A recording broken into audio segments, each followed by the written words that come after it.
the longest-running game shows put out by Central is the popular 3-2-1 from Yorkshire television. But if you're like me and not up to the brain work, the clues can be a bit complicated, as Mrs. Diane Williams found out. She wrote from Walsall to tell us she's a keen viewer of 3-2-1. But it's those so-called clues. Who on earth thinks them up? Neither I nor anyone I know, and us all being of reasonable intelligence, can work them out. I know just how she feels, but I always put it down to the fact that I'm a bit thick. And no nasty letters on that subject, please. But Mrs. Williams says she still doesn't understand the clues. Even when they've been explained. Ted Rogers will take this from that and add it to something that wasn't there in the first place and comes up with an answer that's so divorced from the so-called clue, it leaves us pulling our hair out.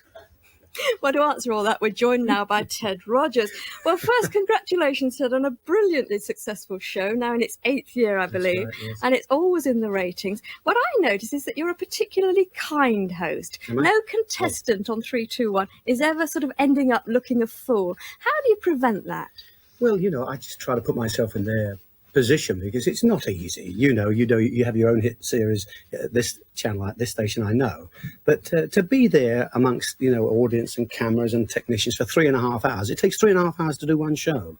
It's a long time and they need all the help they can get. And do some of them ruin it for themselves by nerves? Is it like the driving test? Oh, sure, because immediately you start and the lights go on, people do get uptight, and I know how they feel because it's not easy, Yeah. It's just not easy. Well, about these clues... Yes, well, I'm thick and I'm losing my hair too, so that lady was right to write in. Well, we want to look at one of those clues now and see whether we can work out the answer. What are you leaving them as the clue here? A stone. Stone. The boys couldn't have got you a bigger one than that, could they? That's the clue, the stone, all right? And what about the rhyme? What does that say? It says, not green, though so-called without fail. Don't throw it in the army jail. You couldn't have had it clearer than that, could you? Beautifully said. Helen Gulls. Thanks, Helen. Good luck with the musical. Good luck. Well, that means very little to me, I'm afraid. Mind you, I've got one idea, which is unusual for me with a clue. But is there a way of solving them? Is it like a crossword? Not really. See, this is the trouble. I've found over the years that people read too much into them. Sometimes they are like a crossword, yes. It's a question of what they decide to take a stab at. It's either a great prize or a bin. They're all the bin.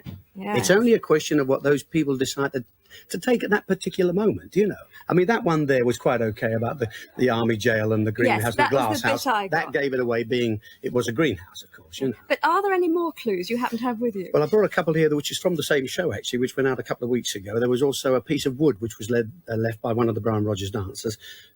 Take a stab, lend an ear, what's in there is in here. Well, that means absolutely nothing. And it means nothing to me, too. And I've got to read it. I've got to read it, folks, as though I know what's going on. Take a stab, lend an ear. He brought in a piece of wood. Something made of wood, maybe. What's in there isn't here. What's in the first line, which could be made of wood? Yeah.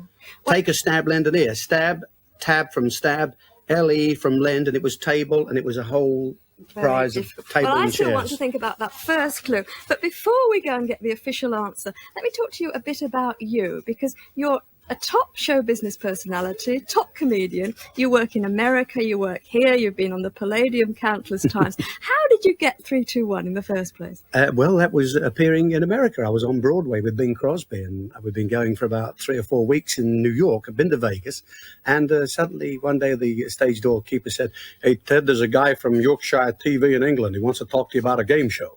Well, when you're with Crosby and in America and you're roaring away, that's all you want to hear about. But it was Michael Sullivan, of course, who looked after people like Shirley Bassey and Dick Emery, many big stars. And he said, I couldn't believe that was you. When I saw the name, he said, and you did a completely different act. I said, well, it's America. He said, I'd like to do something for you if I can in England. And we're doing a show soon. Maybe it'll come off. And it did. Well, of course, now a lot of people who see me on 3-2-1 forget that I do that sort of part of my act every day of the week anyway. And what was Bing Crosby like to work with? Oh, a marvellous man. He was wonderful. Everybody has their own idea of what he was like. But to me, he was just sensational, and he opened the doors for me in America, and I'll be ever grateful for him for that. And I did the last show he ever did, of course, which was at the Brighton Conference Centre. And I always remember, Wendy, he was particularly bright that night. He had a hell of a schedule when he was over here. And that last concert at Brighton, he was very, very bright that night. 2 days later, well, that was history, And of course, people don't realise you're still keeping up this fantastic American business and all the rest of your career. I still do all the 3, 2, 1. topicals every day. Oh, sure. Yeah, never leave that alone. Well, thanks very much, Ted Rogers. pleasure. And now, back to that clue. Let's have a look at that edition of 321 and just see what was the right answer. Number 3 came in from Helen Gelser. Not green, those so-called without fail, don't throw it in the army jail.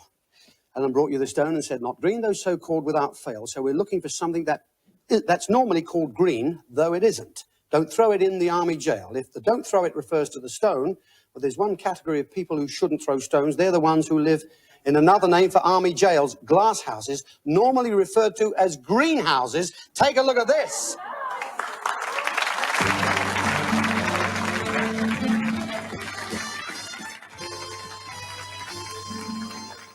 And I still don't understand a word of it.